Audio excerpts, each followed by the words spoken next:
해오고 얼마나 많이 복음 전하느라 이사를 다녔는지 애들이 자기가 다닌 초등학교 이름도 다 못 외울 정도로 그러고 다녔더라고요.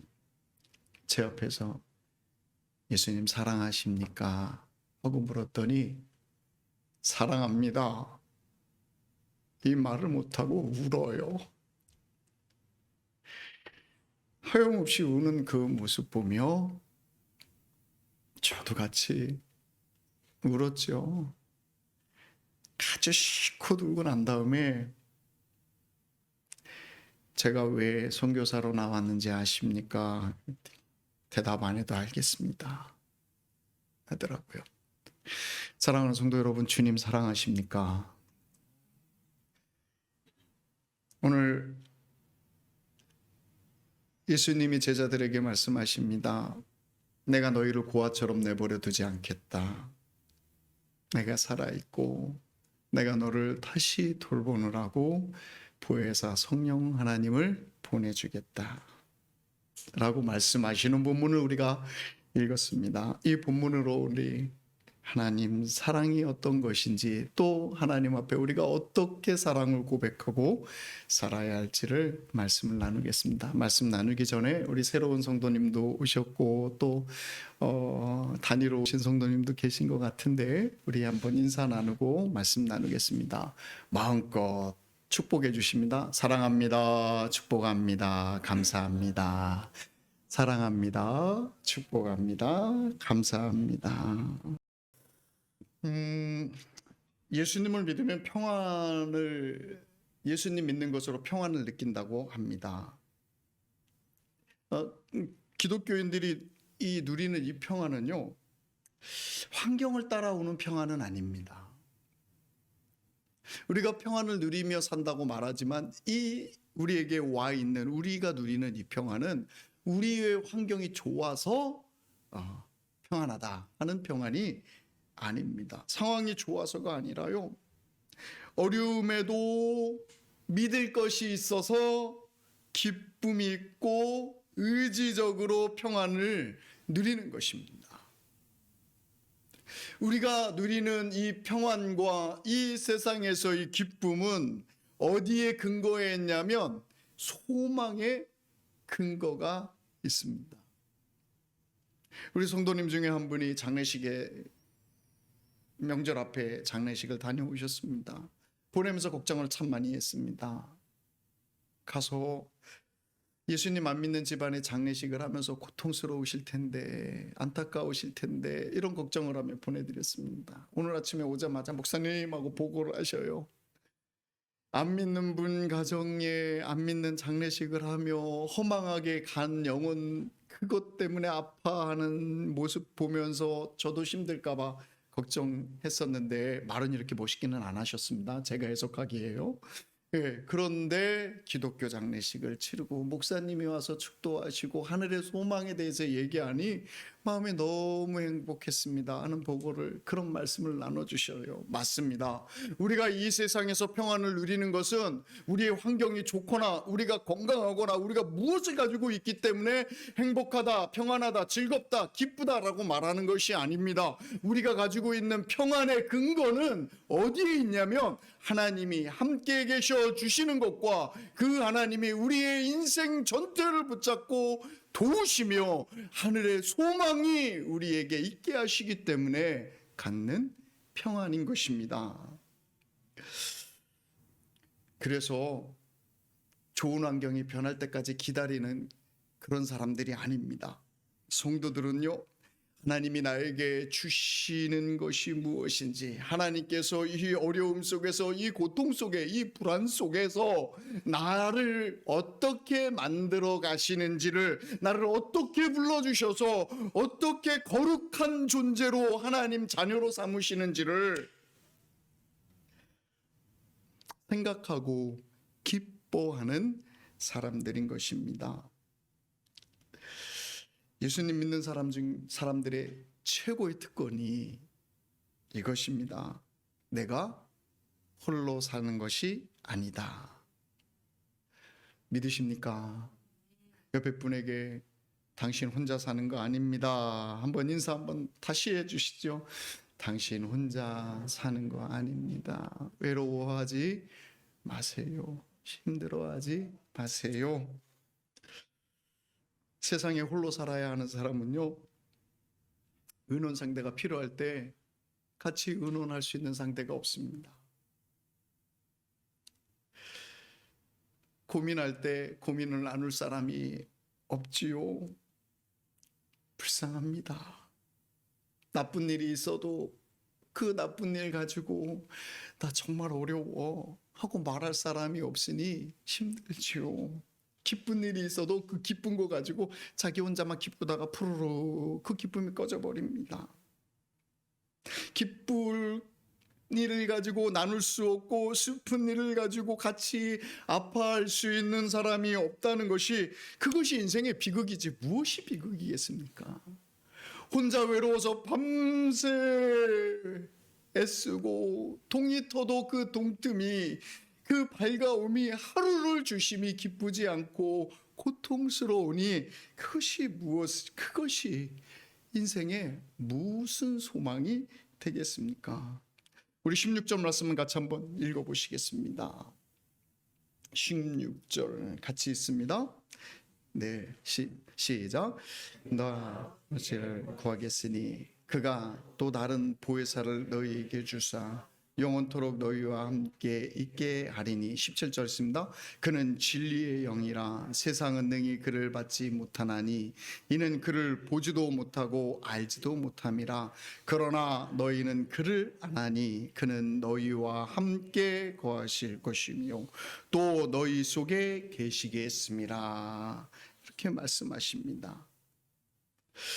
보혜사 성령 하나님께서 너희에게 오실 것이고 보혜사 성령 하나님께서 너희와 함께 살아주실 것이다. 보혜사 성령님이 너희를 이해하여 주실 것이고 보혜사 성령 하나님께서 너희 안에 계실 것이고 너희와 항상 함께 사는 삶을 살 것이다 라고 말씀하십니다. 보혜사라 말하는 말은 이것입니다. 우리 안에 계시는 하나님을 표현하는 표현인데요, 이 보혜사라는 것은 보호하여 주신다 하는 의미가 그 안에 포함되어 있습니다. 조언해 주시는 분이라는 말이 포함되어 있습니다. 전쟁에서 기운이 다 빠져서 이제 우리는 끝났네, 이제 나는 살 소망이 없네, 이제 죽는 일밖에 안 남았네, 소망이 없네, 이제 끝이네 하는 때에 아니야, 얘야 일어서자, 아직 소망이 있어, 살 힘이 있어, 내가 너랑 같이 있어줄게 하고 북돋아주시는 분, 이런 분이라는 것입니다. 싸워주시는 분, 격려해 주시는 분으로 너희와 함께 살게 하겠다 하시는 것입니다. 이 보혜사 성령님을 너희에게 주시겠다 하시는 이 예수님의 말씀은 단지 예수님께서만 하신 말씀이 아닙니다. 예수님 태어나시기 600년 전에 에레미야 선지자가 에레미야서 33장 31절에 이렇게 말씀하십니다. 새 언약을 너희에게 줄 것인데 그때는 너희 마음판에, 너희 마음에 법을 주겠다. 이전에는 돌판에 율법을 주었지만, 법을 주었지만 이제는 너희 마음에 법을 주겠다라고 말씀합니다. 너희 마음판에 새겨주겠다 말씀하시죠. 이 말씀의 의미는 무엇이냐면, 우리 주님이 우리 안에 계셔서 우리랑 함께 살아주시는 것을 약속한 그 약속의 말씀인 것입니다. 이전에는 율법이 우리 마음 밖에 있고 그냥 종이의 조문, 구약시대로 치면 돌판 위에 있는 조문, 명령어였지만 이제는 성령이 우리 안에 계셔 주셔서 우리 마음에 법이 되어주시고 하나님이 기뻐하시는 일들을 내가 기뻐하는 마음을 느끼도록, 하나님이 싫어하시는 것은 내가 하지 말아야겠다는 소원이 생기는 것으로 우리 마음에 함께 살아주시겠다, 성령이 이렇게 하여 주시겠다, 이것이 새 시대의 새 법으로 너희에게 함께 있어 주는 방법이다라고 예언을 해 주셨습니다. 이 예언대로 예수님께서 성령을 보내주시겠다라고 말씀하시는 것이죠. 이 말을 들은 예수님의 제자들은 얼마나 위로가 되었을까요? 영원히 함께 있어 주겠다. 지난주에 설교를 들었을 때 기억나십니까? 예수님이 떠난다고 할 때 불안하니까 예수님의 제자 빌립이 하나님을 보여주세요 그랬잖아요. 하나님을 보여주세요 그랬더니 예수님 뭐라 그래요? 여지껏 나를 봤는데 아직도 하나님을 보여달라고 하느냐? 나를 본 자가 하나님을 본 자다라고 말씀하셨잖아요. 그리고 좀 더 설명을 하시죠. 오늘 본문에서는 이렇게 말씀하십니다. 뭐라고 말씀하시냐면 내가 보혜사 성령 하나님을 너희에게 주어서 영원히 너희를 떠나지 않게 너희와 함께 살게 하시겠다라고 약속해주고 있는 것입니다. 여러분 세상 살면서 외롭고 힘드십니까? 여러분 이 세상의 목표와 삶의 의미를 놓치고 계십니까? 여러분 안에 계신 성령 하나님에게 마음을 두시고 성령 하나님 앞에서 어떻게 살아야 할지를 생각해 보시는 여러분 되시길 바랍니다.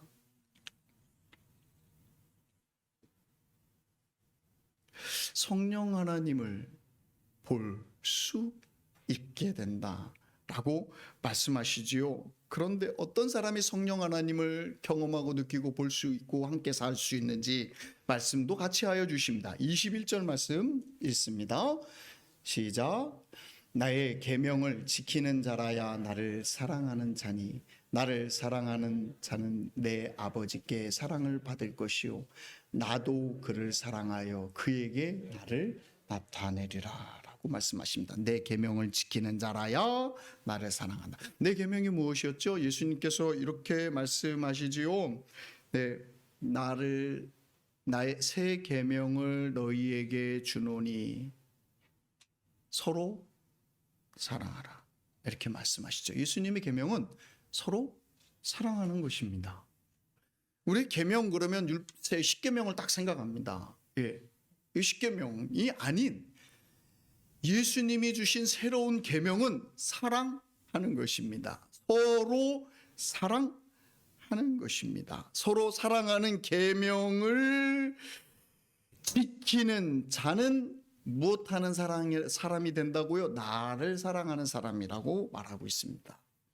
서로 사랑하지 아니하고 혼자 신앙하는 분들이 계십니다. 신앙하면서 나 혼자 내가 애써서 죄짓지 않고 거룩함을 만들어서 하나님께 사랑받는 사람, 축복받는 사람, 물질로 길이 열리는 사람, 그런 사람 소망하시면 잘못된 신앙하시는 것입니다. 하나님 사랑하는 것은 어떻게 표현되어야 맞는 말이냐면 이웃을 사랑하는 것으로 내 형제를 내게 주신 사람들을 사랑하시는 것으로 하나님 사랑이 표현돼야 하는 것이죠. 나의 계명을 지키는 자, 서로 사랑하라는 말을 지키는 자는 나를 사랑하는 자다라고 얘기하십니다. 사랑하는 자는 내 아버지의 사랑을 받을 것이다 라고 말씀하시죠. 서로 사랑하는 일을 하는 그 계명을 지키는 자는 어떻다고요? 하나님의 사랑을 경험하게 된다. 혹시 여러분 중에 신앙은 잘하지만 하나님의 사랑이 뭐지? 여러분 신앙에 열정과 있고 종교성이 강하셔서 새벽부터 저녁까지 하나님 앞에서 떠나지 아니하고 사는 일들을 열심히 하는데 내 마음은 왜 이렇게 공허하지? 이게 신앙인가 하는 분들이 계십니까? 길을 찾으시기 바랍니다. 나는 길이요 진리요 생명이니 나로 말미암지 않고는 아버지께로 갈 수 없느니라 라고 말씀하신 우리 주님께서 우리에게 주신 하나님 사랑하는 방법은 서로 사랑하는 것입니다.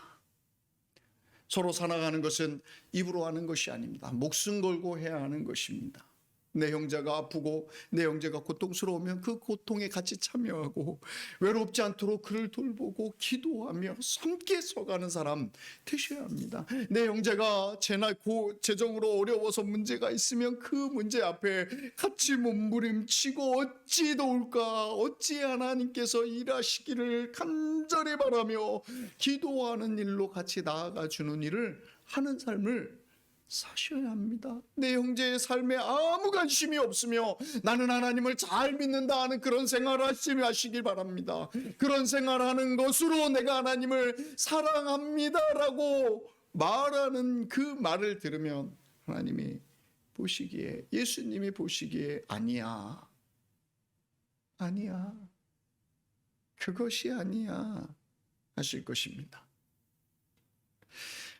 저는 이번 추수감사절을 준비하기 위해서 우리 성도님들께 1일 1감사, 40일 1일 1감사를 시작하십시다. 그리고 다음 주 돌아오는 이번 주 월요일서부터 감사 나눔을 1일 1감사를 나눔을 하자라고 하셨습니다. 말씀을 드리고 권유하고 있습니다. 1일 1감사, 하루에 한 가지는 하나님께 감사하자. 하루에 한 가지는 감사를 찾아서 그 감사를 나누자라고 말씀드리겠습니다. 우리 성경 공부 반을 감사 나눔 방으로 전환해서 지금 진행하고 있는데요. 어떤 분들이 이거 열심히 해서 우리 마지막에 40일 지나서 시상해서 우리 반에, 우리 모임에 회식비를 준답니다. 우리 회식비 타십시다 이러고 열심히 하자 그러는데요. 예, 회식비가 목적이 아닙니다. 어디가 목적이 있습니까? 내 삶을 보여주고 나눠주고 나를 알게 해주고 또 서로를 알아가며 같이 기도하는, 사랑을 시작하는, 감사와 함께 사랑을 시작하는 일을 하려고 이렇게 진행하고 있습니다. 사랑하는 성도 여러분, 감사 나눔을 하면 유익한 것이 많습니다. 제가 바라는 가장 큰 유익함의 중심은 우리가 서로 사랑하는 일을 시작하자 하는 것입니다. 어떻게 사랑하는 걸 시작해요? 알도 못하는데 어떻게 사랑하는 걸 시작해요? 그 사람이 뭘 고민하는지도 모르는데, 무엇 때문에 슬픈지도 모르는데, 무엇에 좌절하고 있는지 모르는데, 그리고 거기에서 어떻게 일어나야 할지를 모르는데 어떻게 사랑을 해요? 마음을 여시고 감사를 통해서 서로 알아가는 일을 하며 사랑해가는 일을 시작하는 여러분 되시기를 간절히 소망합니다. 주님을 보기 위해서 주님을 보기 위해서, 주님을 알기 위해서, 주님을 경험하기 위해서 뭐 하라고 하냐면 사랑하라고 말씀하시는 것입니다. 가끔 이런 분들이 있습니다. 예수님 안 믿는 분들 전도하다 보면 기독교인들을 다 위선자라고, 다 말만 그냥 둥둥둥둥둥 떠댕기고 말은 청산유수로 잘하는데 사는 모습 보면 아이고, 내가 진짜로 정말로 사람들을 사랑하고 돌보는 사람, 정말 그 안에 선함 있는 사람 한 사람이라도 보면 내가 예수님 믿을게 이렇게 말하는 분이 계셔요. 의외로 많아요.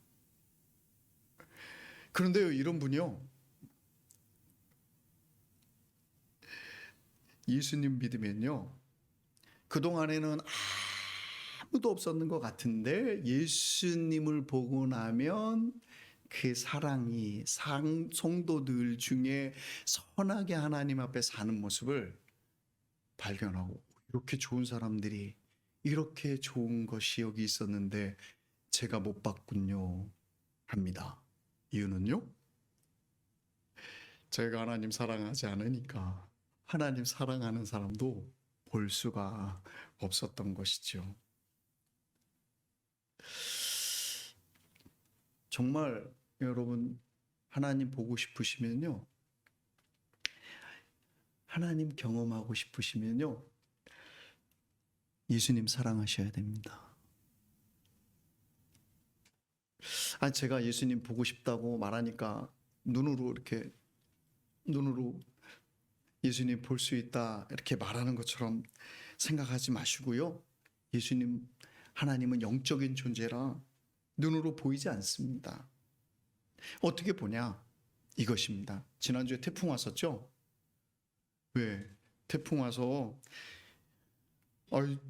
별 바람 안 지나가는 것 같은데, 저는 별로 사무실에서 설교 준비하며 책 이제 서적들을 이렇게 읽으면서 정리하면서 사무실에 앉아 있는데 뭐 태풍이 지나가나 마나 이러고 이렇게 있었어요. 진짜 한참 있다 궁금해지는 거예요. 뭐 태풍이 이렇게 조용하지? 그리고 커튼을 이렇게 치고 밖을 내다보니까 나무들이 뭐 어떻게 하고 있어요?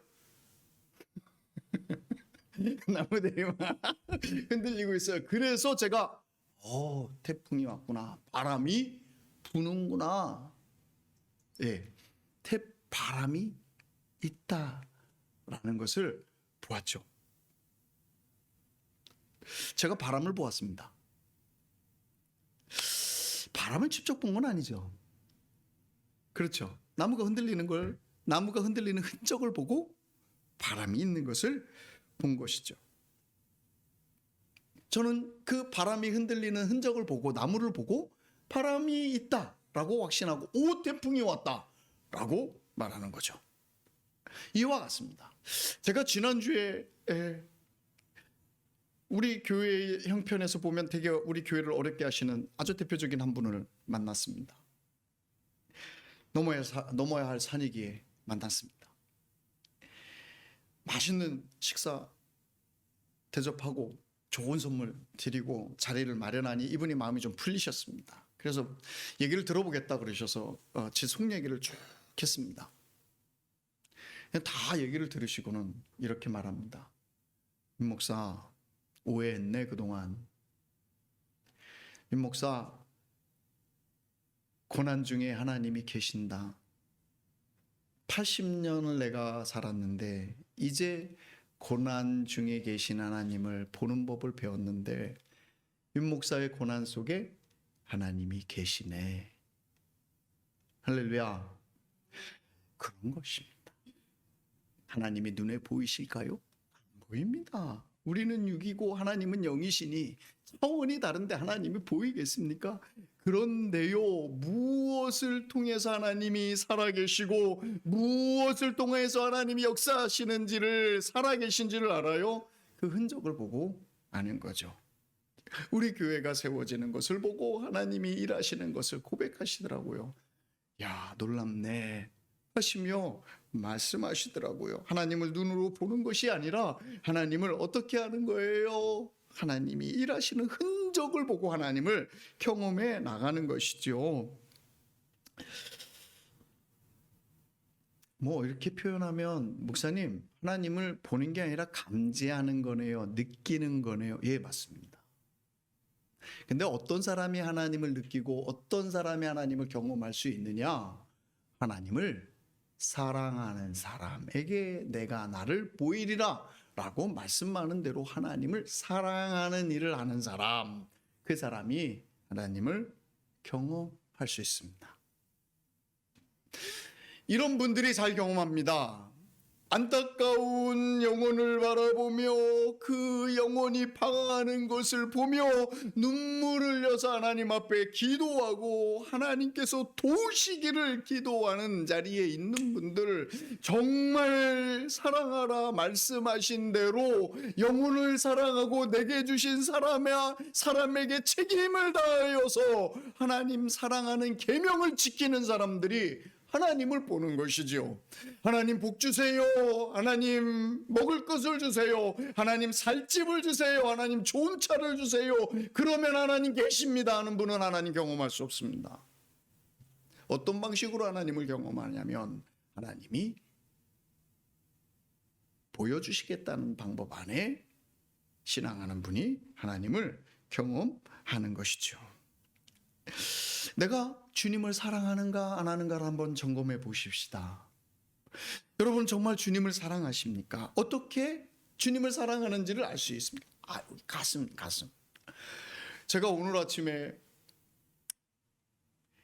기도회 인도하기 전에 이 앞에 나와서 기타 치면서 제가 참 박자 음정의 음치입니다. 솔직히 고백할게요. 다음에 제가 틀리는 음으로 노래를 불러도 찬양을 해도 나무라지 마십시오. 제가 얼마나 아프실까 하나님의 마음은 이 찬양을 혼자 기타를 치면서 불렀어요. 4분의 4박자인 줄 알고요. 4분의 4박자 리듬으로 막 쳤는데요. 나중에 보니까 4분의 3박자더라고요. 그래서 얼마나 민망했는지 몰라요. 속으로 4분의 3박자를 4분의 4박자로 어쩐지 뭔가 안 되더라 이러면서 그래도 나는 가사의 은혜를 받는 사람이지 이러면서 기타를 내려놓고도 다시 속으로 얼마나 아프실까 하나님의 마음은 하며 찬양을 깊이 불렀습니다. 그러고 나니까 가슴이 뽀독해지는 거예요. 감정이 싹 살아나면서 역시 나는 주님 없이 못 살아. 이 사랑이 여기 있어 하고 감정이 확 올라오니까 사랑하는 느낌이 나잖아요. 그런데요, 사실은 내 가슴이 뜨거워진다고 주님 사랑한다고 표현하시면 예수님의 방법이 아닌 거죠. 감정으로만 확인하는 거죠. 예수님이 나를 사랑하는 방법을 구체적으로 주셨죠. 서로 사랑하라. 내가 너희에게가 아니죠. 너희에게 새 계명을 주노니 사랑하라. 서로 사랑하라. 이 말씀하셨죠. 교회를 그렇게 다니시면 안 되는 것입니다. 혼자 신앙하겠다고 다니시면 안 되는 것입니다. 이것은 주님을 사랑하는 방법이 아니고요, 주님의 계명을 지키는 방법이 아닙니다. 혼자 신앙하는 것으로 하나님 앞에 설 수가 없습니다. 두세 사람이 함께 있는 곳에 내가 너희와 함께 있으리라 라고 말씀하시는 말씀을 가슴에 새겨놓으셔야 합니다. 너희가 서로 사랑하라 하는 말을 가슴에 새기셔야 합니다. 새기는 마음에 옆에 분에게 한번 또 귀찮게 해서 죄송합니다만 또 나눕니다. 당신을 사랑하겠습니다. 인사 나눕니다. 당신을 사랑하겠습니다. 끝까지 사랑하겠습니다. 못나셔도 사랑할게요. 훌륭하셔도 사랑할게요. 부족해도 사랑할게요. 실수해도 사랑할게요. 연약해도 사랑할게요. 이런 분에게 주님이 나타나 주신다고 말씀하시죠. 사랑은 순종을 의미합니다. 순종이 곧 사랑입니다. 목사님 사랑하라 여기까지 하셨으면 되지 또 순종하라는 헷갈리게 뭐하러 얘기하십니까? 그렇지 않습니다. 여러분 보십시오. 사랑하면 어떻게 해요? 그 말을 듣죠. 사랑 안 하면 어떻게 해요? 너는 너고 나는 나다. 네가 뭔데 나에게 그러냐 라는 말을 하게 되죠. 여러분, 아내가 여러분 사랑하는 걸 어떻게 확인해서 알 수 있어요? 사랑한다 사랑한다 여보 사랑해 이런 말을 해주면 아내가 나를 사랑하는지를 경험하십니까? 아니지요. 나를 위해서 삶을 진행하고 나를 위해서 자기가 하고 싶은 일 딱 정리하고 들어와서 밥 차려주는 거, 이게 엄청난 사랑인 거죠. 그렇지 않습니까? 어떻게 아내가 나를 사랑하는 줄 압니까? 어떻게 남자친구가 나를 사랑하는지, 여자친구가 나를 사랑하는 줄 압니까? 자기의 희생을 들여가면서 내게 마음도 주고 시간도 주고 하는 것이 사랑하는 것의 표현인 것이지요. 사랑은 순종이 포함되어 있고 사랑은 순종인 것입니다. 순종의 표현이라는 것은 남이 원하는 것을 한다는 거죠. 내 상대가 원하는 것을 해준다는 것을 의미합니다. 주님 사랑하십니까? 아멘? 주님 사랑하시며 주님께 순종하셔야 하겠죠. 주님 사랑한다는 거, 순종한다는 거 생각할 때에 내 계명을 지켜라 라고 하는 말 하실 때 주님 계명 지키는 거요, 그거 쉽지 않은데요, 하기 싫은데요, 이것이 아닌 하겠습니다 하는 것이죠. 왜 그래요? 계명을 지키라는 말은요 잔소리하는 것 같아요. 제가요 요즘 우리 사모님 죄송합니다. 우리 사모에게 어제도 한 말인데, 당신은 일어나면서부터 잔소리, 자기 전까지 잔소리한다. 오늘 99가지 잔소리를 들었는데 한마디만 더 해줘라, 100가지 채우고 자자. 우리 아들도 잔소리를 시작했어요. 그래서 옆에 아들이 앉아있길래 너가 옆에서 같이 잔소리해서 내가 하루에 150마디의 잔소리를 듣는 것 같다. 제가 부족하니까 잔소리를 자꾸 듣겠죠. 예. 제가 한 얘기가 있어서 그 말을 하면서도 찔려 있습니다만, 잔소리를 많이 듣는 만큼 어떻게 해요? 잔소리 많이 듣는 만큼 잘하는 것이죠. 진수가 엄마 잔소리하지 마세요 이런 말 할 때 제가 그럽니다. 자녀는 잔소리로 먹고 자란다. 잔소리를 들어야 사는 것이다. 이렇게 얘기합니다. 예. 계명은요, 잔소리가 아닙니다. 계명은 살리는 것입니다. 그 살리는 말에 순종하시는 여러분 되시길 바랍니다. 150마디의 잔소리가 저를 살리리라 생각하고 그 잔소리가 귀찮아서 짜증내려다가 정신 차려야지.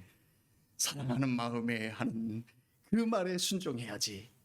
예, 사람의 말에도 순종하면 복이 있는데 하나님 말씀에 순종하면 얼마나 복이 있겠습니까? 요한일서에서 이렇게 말씀하십니다.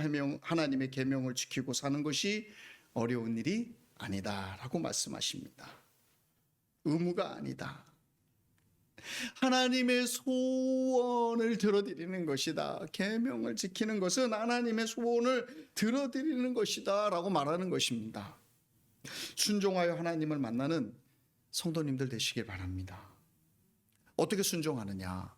예수님 이제 믿어보려고 생각하고 예수님 믿는 것이 무엇인가 생각해 보시는 분에게 먼저 말씀드릴게요. 예수님을 하나님께 순종하는 첫 번째 것은 아주 기본적인 것입니다. 나는 하나님 사랑하라는 말은 커녕 마음에 안 생기는데 하시는 분, 난 신앙하기 틀렸네. 뭐 사랑이 있어야 뭐 신앙한다는데 이건 난 틀린 거네. 이런 생각하지 마시고요. 걱정하지 마시고요. 사랑하라는 말을 좋아하라고 말하는 것이 아닌 그냥 사랑하라는 말, 그건 순종하라는 말로 그냥 들으시면 쉽습니다.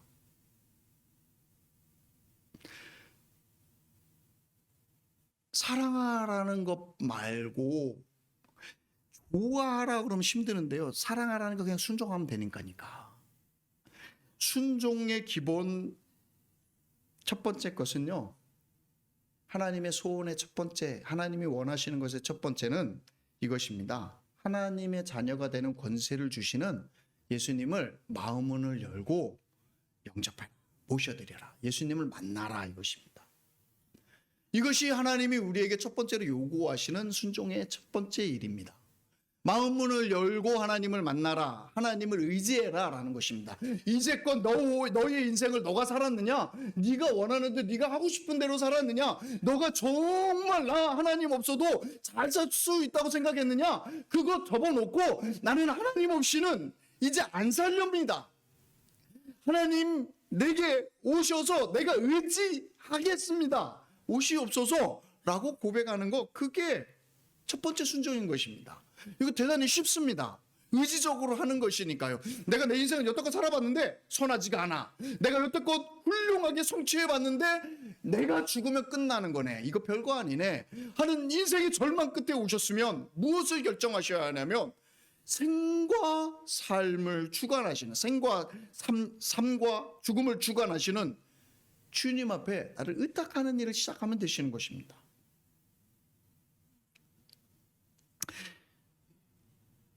요한계시록 3장 20절에 이렇게 말씀하시지 않습니까?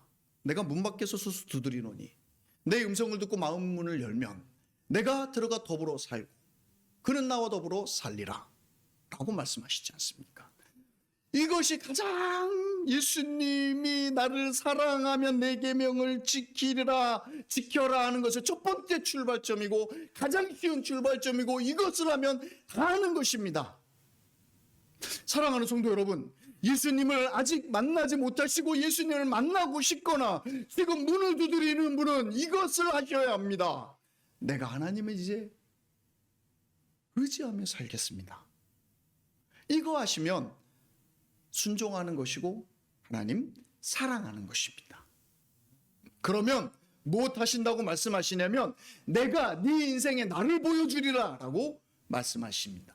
하나님 보고 싶으시잖아요. 하나님 보여지시면 믿을만 하시잖아요. 하나님 보여지면 내가 왜 여태껏 안 믿었겠습니까? 보여주지 않으니까 안 믿었지요 라고 말하지만 주님은 반대로 얘기하십니다. 나를 사랑해야 내가 나를 보여준다니까 라고 말씀하시죠. 그 사랑은 마음은 열고 의지하자 하는 것으로 출발하시는 것입니다. 여러분, 신앙을 여태껏 많이 하셨어도 이것이 아직 안 되신 분들은 여전히 하나님이 안 보이실 것입니다. 여전히 하나님의 은혜를 경험하지 못하실 것입니다. 어떤 분 중에 이런 분이 있습니다. 신앙을 하라 그랬더니 합시다 그랬더니 100% 해야 되는 줄 알아요. 다 알고 다 이해하고 다 그건 그거야. 그래요. 맞아. 100%다 수긍돼야 하나님을 섬길 수 있으리라 생각합니다. 에이, 아닙니다.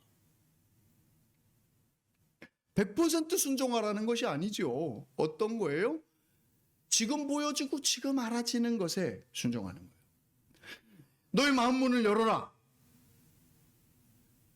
내가 너 열기만 하면 내가 너의 마음에 들어가 너의 인생 속에 들어가서 너의 삶 속에 들어가서 같이 살아주겠다 하는 말이 들리면 열고 들어오십시오. 그 다음은요? 그 다음은 주님이 알아서 또 인도해 주시죠. 마음은 열고 주님 내 인생에 이제는 오시는 겁니다. 주님 이제는 주님 없이 살았는데 주님과 살겠습니다.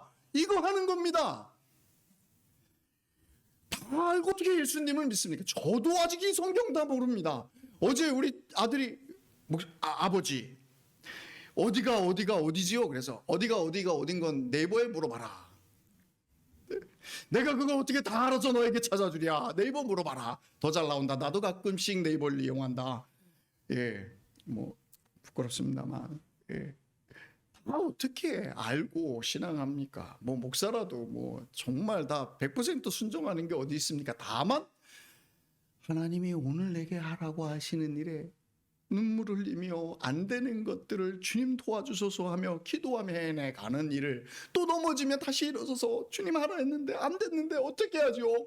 하고 주님 앞에 매달리는 거, 오늘 하라 하는 일, 오늘 하지 말라 하는 일, 그냥 그거 하면서 신앙하는 거죠. 100%라고 한다면 저도 꽝입니다. 저도 아닌 것이죠. 사랑하는 성도 여러분, 여러분이 신앙하는 것에, 여러분이 하나님을 믿는 것에 100% 요구하시는 하나님이 아니시죠. 무엇 따라고요? 첫 번째 순종을 해라 하는 것이죠. 저는 이미 첫 번째 순종하였습니다 하시는 분들은 마음에 새기십시오. 새 계명을 내가 너희에게 주노니 서로 사랑하라. 내가 사랑하지 않았으면 주님을 못 보는 일이 내 안에 있구나 하고 원인을 발견하시고 여기에서 돌아서서 제가 무엇을 할까요?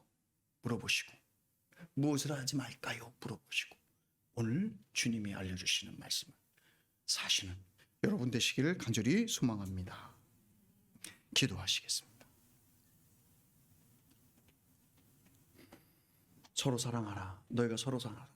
나의 제자인 줄 알리라 라고 말씀하시고 새 계명을 주신 하나님아버지 앞에 나는 주님이 말씀하신 이 말씀을 지키지 않고 살았습니다. 나를 사랑했지. 주님을 사랑한다고 나를 사랑했지. 주님이 내게 주신 사람 사랑하는 일을 한 번도 해본 적이 없습니다. 하나님, 바른 신앙하게 하여 주소서. 기도하시고 주님 보여주소서. 주님을 느끼기를 원하고 주님을 알기를 원합니다. 주님 사랑합니다. 내 마음에 오소서. 기도하시겠습니다. 아버지